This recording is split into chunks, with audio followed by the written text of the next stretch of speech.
Hello and welcome to episode 4 of Data After Hours. I'm your host, Eric Balish, and I'll be taking you on a journey into the world beyond the data.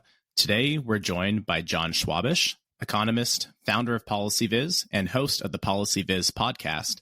But tonight, we're not talking about data analytics. Instead, we're exploring Jon's hobbies and interests outside the office. So grab your favorite after-hours beverage, settle in, and let's get to know the person behind the data. This is Data After Hours.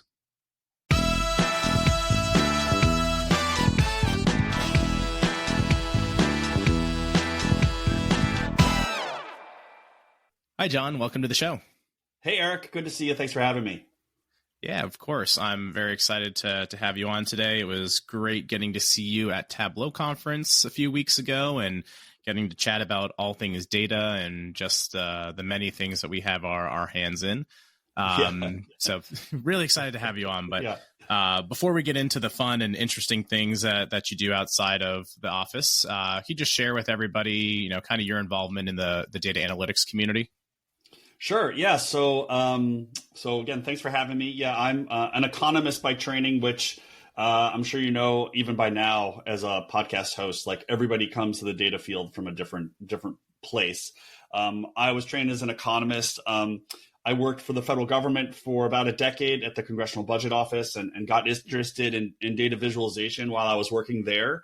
I kind of felt like at certain points in time when we were putting material out into the world that it wasn't, from my perspective at least, wasn't getting kind of the attention that I thought it deserved.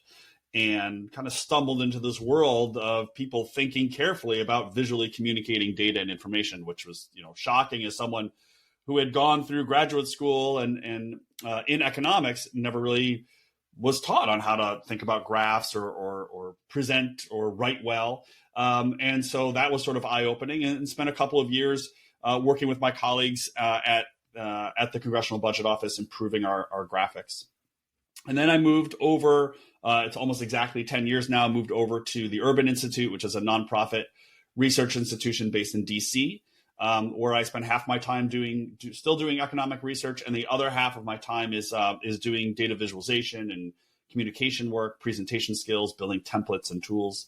And then, as you mentioned, I have PolicyViz, which is my side gig with a podcast and a blog and all the things that you need to get information out there. But I would say most of my work in the data analytics field now or the data visualization field is really thinking about a lot of the challenges that researchers and analysts face every day in getting content out there, making graphs and visualizations and visual content more easily and more consistently. I was doing a workshop yesterday and talking to a group about all the tools that they use, which is primarily like Excel and Tableau and a little bit of R. And we started talking about all these not newer tools, but tools that maybe folks don't know as much about. Power BI is growing pretty quickly, so they're starting to wet their feet in Power BI, but also tools like Data Wrapper and Flourish and Raw. And some other programming languages. There's just such a wealth of tools out there that I'm trying to think a little bit more strategically and carefully about how different analysts can use this whole suite of tools that we have available to us now. Yeah, that's awesome. Yeah. I mean, it sounds like you are pretty busy and involved in quite a lot. I feel that's kind of like everybody in the data viz community. Right. Everyone's got something going on. That's awesome. Well, thank you so much for joining today. So, putting all that aside, what are some of your interests and hobbies outside of the office? Outside the office. Well, so I have 2 kids. I have a almost 15-year-old son and a 17-year-old daughter. So that takes up a good chunk of time. For sure. Mostly driving places, right? Like my son's on a travel baseball team. So that's a lot of driving. He's also he's an F1 fan, so he's in a go-karting league. So that's a lot of driving, a lot of go-karting. Personally, I as folks who are watching this can see, I'm a big Lego fan, so I've got Legos all over my office here behind me. I've also started learning to play the drums. So I've got a drum kit downstairs. I'm trying to electric. I will say electric drum kit. I'm sure I'm sure someone is listening, like, some person who really knows what they're talking about, sort of like looking down on me right now, but trying very slowly. And then, really into sports. I live outside Washington, D.C., so we're big Nats baseball fans, Caps hockey fans. And then I umpire at the Little League here. There are several in Northern Virginia, but the one that we are members of is about 3 minutes from my house. So it's really good. Like our first games are like 5:15 in the afternoon on the weekdays. So it's a really good forcing mechanism to say, I got to stop work at like 4:30, get dressed, and be outside for a couple of hours. So that was really how I got like more and more involved in umpiring during the pandemic, because I needed to get away from the computer, and it was just like holding on to me. So those are sort of just a few of the things that I'm up to these days. That's awesome. Yeah, that's quite a lot. I mean, just unpacking that a little bit, I remember the days when I did travel soccer, and weekends were spent driving. I lived in Pennsylvania at the time, driving to Jersey, Delaware, New York, Maryland, Virginia for just 1 or 2 games. And right. So I definitely understand what that's like. So the officiating stuff, the umpiring, I used to be a college soccer official. And so, obviously 2 different sports, but I can imagine that you have some interesting stories, or just like, how do you, I think the hard part for me was like, it's always the parents. It's always the parents yelling at things that they don't know. Always the parents. Like, get the rule book, please. Yeah. I mean, it's hard because everybody, and I get this as a parent, everybody thinks their kid is going to be great, right? But like this league has been in existence for, I don't know, 50, 60 years. And as far as I know, there have been 2 guys who've gone pro, like 2 guys out of hundreds of thousands of kids. So I really want there to be a big plaque at the front that says, like, these are just kids. The coaches are volunteers. The umpires are just parents. Like, just turn it down. So I mean, it is always about the parents. When I coached my son, when we drafted for our teams, we always, the motto was you draft pitchers and parents. Right. So you always need pitchers. That's especially for young kids. You always need pitchers, and you want to get kids whose parents are not going to be a total pain. And so that's the model. I mean, it's, I think we is sort of like, probably in most little leagues, I would guess soccer and all sort of youth sports are probably pretty similar in this, that there's like a handful of like adults who are officiating, and then most of it is kids. So like there's, I don't know, maybe like half dozen of us who are adults, and I'm like one of the youngest ones. And then everybody else is like 13, 14, 15-year-old, kids. And so I think what we've tried to do over the last few years is to set people's expectations a little bit more about what it means to be a parent, and especially what it means to be a coach. I think people forget that like the parents, are parents, but they take their lead from the coach's behavior. So if a coach is always yelling either at the players or at the umpires, and is, always in people's face, like parents take their cue from how the coach behaves. So we've tried to do, I think, a little bit more, and not me really, like just, my buddy is in charge of the league. He's done a much better job of like getting in front of the coaches at the beginning of the season to set expectations. But it's like I said, it's great to get outside, but it's also a good like test of your own resiliency of people always like complaining and yelling that you've done something bad, even though you're doing your best, right? Like it's basically volunteer, right? Like I basically earn enough money to pay for the Legos behind me. Like that's what I need it for, right? Exactly, So like it's not paying the mortgage or anything. You're basically doing is volunteer, and like there's no training. Like, it's not like, I'm moving up the ranks to become a major league umpire, right? Like this is just like basically a hobby. For me, it was a little bit different with like, cause I started reffing when I was 14. I think you could do that in Pennsylvania at that age. I'm not sure how it is in the DC, Maryland, Virginia area, but I think that was the biggest thing is like, you're putting these kids that are 14 out on the field with these younger kids who are just starting out in soccer. So you're doing more coaching than actual officiating. You're not trying to, commit fouls and everything, but then the parents are screaming, and you're putting these kids in this, extreme environment, then it's like, no wonder we don't have any officials anymore. But Yeah. I stuck with it and kind of worked my way up to, move up in grades where we did have some of that like official like training and everything, which was nice and taught you more about game management and dealing with parents and coaches and, in a different type of way. And it was really fun. I enjoyed doing it a lot, but I've now since retired. Maybe I'll get back into it in the future, but it definitely taught me how to deal with very different types of unruly people. Yeah, I'll give you one example. I was doing a game. I was out in the field, and another buddy of mine was outside the field, and he called me over. And he's one of the coaches in another game, and I had to go outside, and this other coach was like was going ballistic over something that had happened, and I said something like, "I need you to calm down," right? Which I'm telling this story to my wife later, and she's like, "That's not how you want to set this up. Like, you really want to say something like, let's just take a walk and discuss how you're feeling," right? There is some like real world lessons you can learn from something like this, right? You are learning about how to manage people, right? Of different levels of energy. Let's just put it that way. But it is, I do, like I said, I do like getting out there. I do like, being outside for a couple of hours. And like you said, especially when it's umpiring the younger kids, there's a lot of coaching that I kind of do. Like, especially our double A league those are like 8, 9, 10 years old, right? So they're really young and they're just kind of learning how to pitch. And so we umpire from behind the pitcher because otherwise you're just getting beamed like the whole game.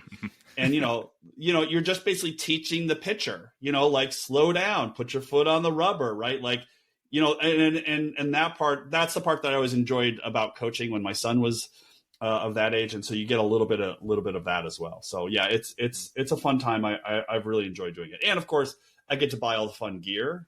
Like the agreement I have with my family is I only get to buy umpiring gear with the money that I earn umpiring. So like my trunk is just full of like masks and chest protectors and all this stuff. So. Yep. I remember that. I was like, I got to get these special kind of referee. Yeah, I got to get them. I got to get a new pair of, I got to get a pair of new steel toe shoes. Like I got to get it. Yeah. Yeah. That's awesome. I moral of the story, if you need better people management, get into officiating. Teaches you a lot. Yep. Sure. So you mentioned the Legos multiple times. Yeah. So you're a Lego guy?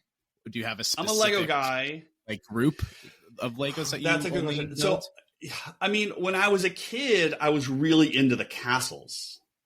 They don't really do. They've brought back a couple of the castle sets, which I haven't purchased. So now I kind of do the ones that are just like intriguing to me. So there are some people who are maybe watching this, but for the folks who are listening to this, I've got a few behind me in my office. So there's one over here that's the Sesame Street kit that was super fun to build. The Sesame Street one might be my favorite because there's all these little Easter eggs in it.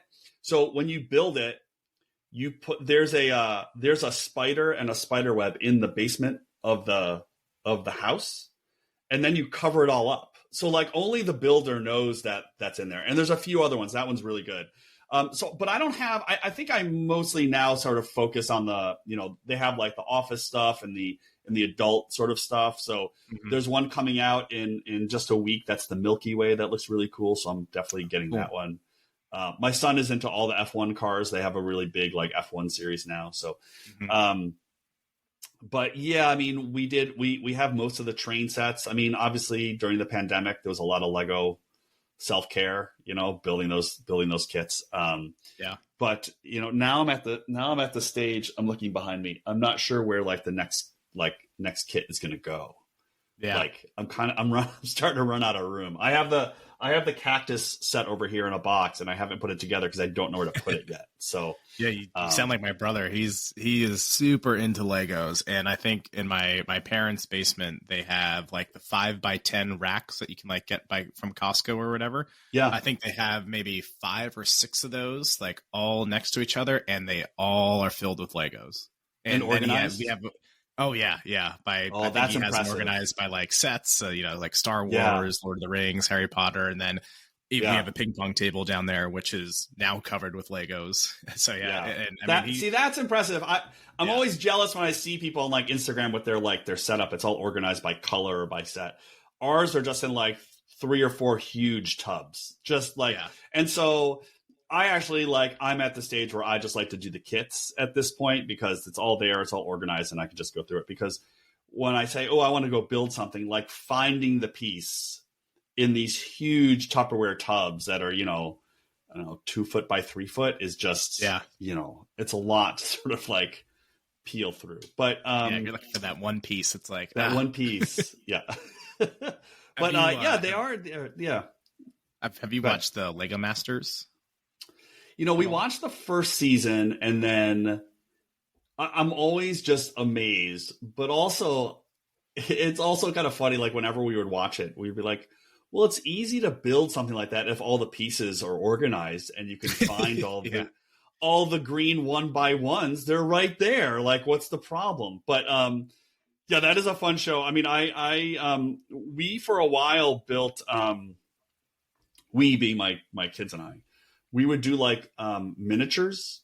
So there's a whole, like, as with anything that more than 5 people do, there's a whole world out there. There's a whole world of people who like make miniature Legos. So like miniature cows out of like 6 pieces, right? And so we were really into that because you can build a lot really quickly, and it's pretty satisfying to see this like cool little duck. Yeah. So but I don't have like a specific sort of set that I'm into. I think the company is clearly aiming for more adults. They're trying to bring more adults into Legos. So those are the sets that I kind of gravitate towards now. It's because the adults have the money to pay for them because they're so expensive. That's right. It's so expensive. Yeah. That's the thing. It's like, I mean, that's why I umpire, right? I save that money up, and then and it's like, it's just a little. I mean, look, just so everybody knows, I'm an adult. If I want to buy a Lego set, I can go do that, right? But it's a good lesson to the kids where I'm like, I want to buy this Lego set. This new one that's coming out, it's $200. I'm like, I want to buy this Lego set, but I have to wait for my umpire paycheck to come in before I can buy the Lego set. So just a little like, a little bit of, constraint, a little bit of a budget constraint. That's my wife. We've done. She got into them a little bit because they came out with the Friends one, and she's a bit, like, I think the Friends has like 2 or 3 now. And so she got into those, but then her whole thing is, well, what do you do when you're done? Do you glue it all together? Like, how do you transport it? Like, what's the point? Like, do you break it all down? And I'm like, hey, you display it. It's like, it breaks when you move it. It's like, well, yeah. Right. Yeah. I mean, I've actually thought about taking that Sesame Street one apart and redoing it. And I don't know how many people actually do that, but that build was so fun. As opposed to, I have the globe. They made a spinning globe. Oh, I've seen that I have downstairs. And that build was super boring. It was very repetitive. It was all these kind of like curved slices, and they were all built the same way. And then you just sort of connected it. And then the green parts just sort of, they were just very simple. So like, I mean, I guess not every Lego build is equally fun. Some of them are pretty difficult. And also we have a little bit further out from where we live in Northern Virginia, there's by Dulles Airport, there's an expo center. And so maybe 1 or 2 times a year, they have like Brickfest comes. And so we tend to go to Brickfest. Yeah. I mean, it is super fun, and people build amazing stuff. Amazing custom things. I think last year we saw someone had built Mordor from Lord of the Rings, but it was like a full, like 6 feet high and like 10 feet long with like lava and just amazing stuff that people do. That's pretty cool. Yeah, we've go to the Dulles Expo Center. I think I only get my wife only brings me there for the gem and jewelry show. So I think I need to start checking out some of the other ones that are there. But yeah, the Brickfest sounds pretty cool. I was worried you were going to say the National Gun Show is what I was worried you were going to say, that you make time to go out there for that. Yeah. Yeah. The gem show for some reason comes here like 3 times a year. It's like, okay, no more, please. Yeah. But that's neat. Yeah. The Lego stuff is always super cool. So, John, I know you've written some books, some presentations. I know you recently presented at a Tableau conference. So just to, not get back into all of our data analytics stuff, but I think you and I both really enjoy presenting. So just, any tips, tricks for anybody looking to get into presenting? You mean obviously How did you get besides into buying it? my What do you books, enjoy? right? Yeah, I mean, like you said, I mean, I enjoy it. I mean, I know a lot of people get really, many people get nervous about it and stressed about it. I would say for the most part, the bar is set pretty low, right? I mean, depending on your field and where you are. I mean, I'm in the social sciences, so, economics conferences, where your talk is like 10, 15 minutes, the bar is pretty low to be a good presenter. I don't really know if I could narrow it down to like one thing that's most important, but if I had to, I might say that enthusiasm is the most important thing, right? Like if you don't care about your topic, there's really no reason in the world the audience should care about the topic, right? You need to care about it, and I guess the way to do that is to change your perspective. So I think a lot of people take what I call a presenter-centric approach to their presentations, right? So they put those 5 bullet points up on the screen so that they remember as a presenter to make sure they touch on those 5 points. Whereas if you turned your perspective around and took more of an audience-centric approach, what makes from your experience a good presentation as an audience member, and then try to replicate that experience for your audience, you're going to be more successful. And what makes a good presenter? Obviously, someone who knows what they're talking about, who has the expertise in the subject area. Obviously, someone who can make good slides. But I think most importantly, it's someone who can engage you and someone who's enthusiastic and someone who cares about the topic and cares about the content. So I think that's where I would, have encourage people to start, is to not, many people I think overly worry about their slides and the slide design, where really should be worried about, or not worried about, but work on the enthusiasm and the storytelling, right? What is the argument you're going to make, and how are you going to make that argument over the course of 10, 15, 60 minutes, whatever it is. And the rest, I think, kind of from there falls in place. And there's lots of books and websites and tools to help create good slides. But none of those tools are going to help you be enthusiastic and excited about your content, right? That no one can do that except for the presenter. Yeah, I agree. I think, you and I both are friends of Chantilly Jaggernath. And I remember a few years ago at one of her Tableau conference presentations, like she said, like, hey, how's everybody doing? And like the room was probably filled with like 500 to 800 people. And it was, it was just like, oh, good. Like a little murmur. And she was like, no, we could do better than that. And had the whole room after her little spiel of like, everyone was like, yeah, let's go, Right. And I think you're right. If you can bring the enthusiasm and really show that you're passionate about your topic, I think it makes one, presenting a lot easier, and then you're going to get so much like a lot better engagement from your audience, which is great. So. And also it's going to be more fun for you.